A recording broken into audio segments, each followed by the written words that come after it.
Hey, this is Irvin Griffin, and I'd say most people by now have seen this movie, Avengers Endgame. And may I say this, if you have not seen it, first of all, what are you waiting on? And second of all, unlike my first video, which only had little minor to no spoilers, this one will have spoilers in it. So if you don't want nothing given away about this movie, turn this video off now. You've been warned. Now, basically this video is going to be about just things in it and a couple of nitpicks. First of all, I still enjoyed this movie. It will be going in my collection. Second, let's get to the big one right away. The death of Iron Man. Yes, Iron Man actually dies in this movie. He actually sacrifices himself using the Infinity Stones to snap Thanos and his army out of existence, just as it seems Thanos had won again with the Infinity Gauntlet. And yes, Iron Man did so not only to save his world, not only to save his teammates, but to save his family. Yes, it is revealed that Iron Man not only married Pepper, they have a daughter named Morgan. So that guy from Avengers, the first Avengers, that would rather cut the wire than make the sacrifice play, ended up making the sacrifice play. And let me tell you, a lot of people expected Captain America, who I will discuss near the end of this video, a lot of people expected him to be the one to die in this one. But going with Iron Man was a shocking choice, but I think looking back on it, it was a more effective choice, because had it been Captain America, yeah, it would have been sad, but I think most people would have been expecting it. Doing this with Iron Man, no one expected this. No one expected this at all. And let me tell you, both times I went, I actually heard people sobbing and low crying. Not just females. I'm talking about grown men crying. So, whatever, if this is what they were going for, well played, because this was very effective. Now, for me personally, I was stunned, but I think the only time I even shed a tear was the end of Logan. The Iron Man death didn't hit me nearly as hard, but it was surprising to me. I was like, what? Really? But I get it. The Marvel Cinematic began with him, it should end with him. Now, to Thor, or what they call Fat Thor. Yes, feeling guilt and depression over what he considered his failure in Infinity War, when he, if I quote, should have gone for the head against Thanos. And then at the beginning of Avengers Endgame, when Thor and the remaining Avengers, along with Captain Marvel, go and find Thanos to get the Infinity Stones to undo his snap, only to find out that he had destroyed the Infinity Stones with the Infinity Stones, Thor, out of anger, beheads him, but then sinks into a deep state of depression because of what he perceived was his failure. And then for the next 5 years, he basically becomes a big bearded drunk. Actually, I found this take on Thor to be hilarious. I know some fans were upset. I know a couple of my friends were upset they did this with Thor, but I actually thought it was funny. I had no problem with it at all, and it kind of makes sense, because had he thrown the initial death shot, or at least chopped off the arm with the gauntlet on it, maybe the snap would have never taken place. Maybe. But it also made for a decent redemption towards the end of Thor. And all I got to say is, woo, they did a number on poor Odin's son. Because all I got to say is, you know it's bad when, and I don't claim to have 6 washboard abs or anything like that. But you know it's bad when my abs looks better than Thor's. Now, get to one of my big nitpicks. The Incredible Hulk becomes Professor Hulk, which I have no problem with that in and of itself. But if there was anything in this movie that needed exposition, it was this. I don't care if it was a 2-minute flashback. How did he do it? Did he get with Doc Samson and, have a mind meld like he did in the comics? I mean, what did he do to become Professor Hulk? And quite honestly, some people have big problem with this. I actually didn't. There was one nitpick that I did have with it though. And that nitpick is when they assembled their version of the Infinity Gauntlet with the Infinity Stones, with the technology of Tony Stark with their glove.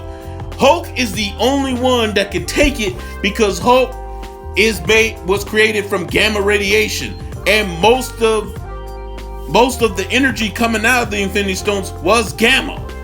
Now here's my issue. The glove nearly kills him, but he performs the snap to bring everyone back. But his arm is burned, and I figured, well, he'll heal back. He doesn't heal back, not even by the end of the movie. Now, here's my issue. You see this image right here?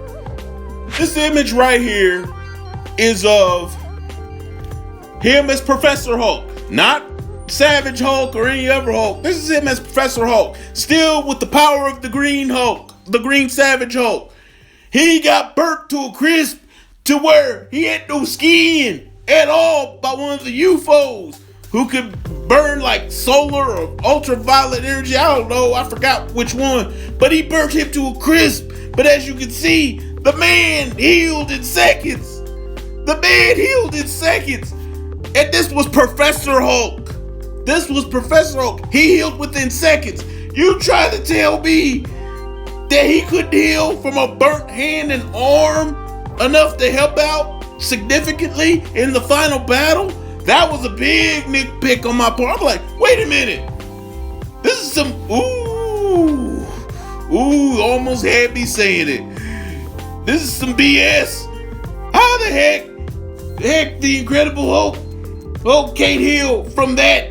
He healed from getting his whole body burnt in the comics, and that's when he was Professor Hulk. He healed from that within seconds. How the heck he can't be? No. And plus, like I said, if any part deserved exposition, even if it was just in flashback while he narrated, that definitely did. Now let's go on to the next part that I also had a problem with. And when I heard the news behind it, I really had a problem with it.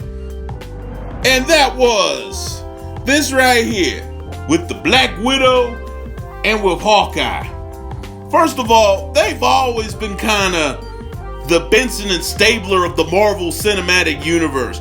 For those of you that don't know what I'm talking about, those of you that have ever watched Law & Order SVU from the beginning up until maybe a few years ago, y'all know what I'm referring to. These two, they claim to be just good friends and colleagues, but they always seemed like there was more than friendship. I would even dare say, and I wouldn't be surprised if it came up in Black Widow's movie, which will have to be a prequel now. I would not be shocked if these two somewhere had, let me be PG, have canoodled at some point. That Hawkeye had aimed for a target, and it wasn't with the bow and arrow, and the target was Black Widow's booty. I'm sorry. These two seemed way too close just to be good friends. These two felt like they had an intimate relationship at some point. But my point is, getting to that, Black Widow sacrifices herself for the Soul Stone. Now, from what I understand, originally it was written for Clint to die, which honestly would have made more sense. Because, yeah, Clint, true, he had a family and everything, but he was willing to die to bring them back. That actually would have made more sense. But from what I understand, there's a rumor that some woman behind the scenes said, nah, let Black Widow die. It would be more powerful, more being. And this was some feminist. And I'm like, wait a minute. if this is the feminist saying this, wouldn't it make more sense to have Hawkeye die so Black Widow lives? And have Black Widow be the big heroine along with the other heroines in the final battle? Just saying. That seemed like that would make more sense to me. And on top of that, while it was a great visual to see Captain Marvel, Shuri, Okoye, Gamora, Scarlet Witch, all back up the Amazing Spider-Man in that one scene in the film, all the Marvel heroines back him up, it was bittersweet for me personally as a fan. It was cool to see it, but it was bittersweet because I was like, there's one thing wrong here. Black Widow should be here. And I kept thinking that the entire time. I was like, there's one thing wrong with that scene. Black Widow should be there. And that's how I feel. And whoever suggests that, if that is true, they should have stuck to their guns and stuck to the original idea. Clint is the one that should have died. Nothing against Hawkeye. I know he had a family written in there and everything, but I don't know. Clint should have died. Maybe that's just a fan of me. But now let's get to one of the final parts. Now, to the Star-Spangled Avenger himself, Captain America.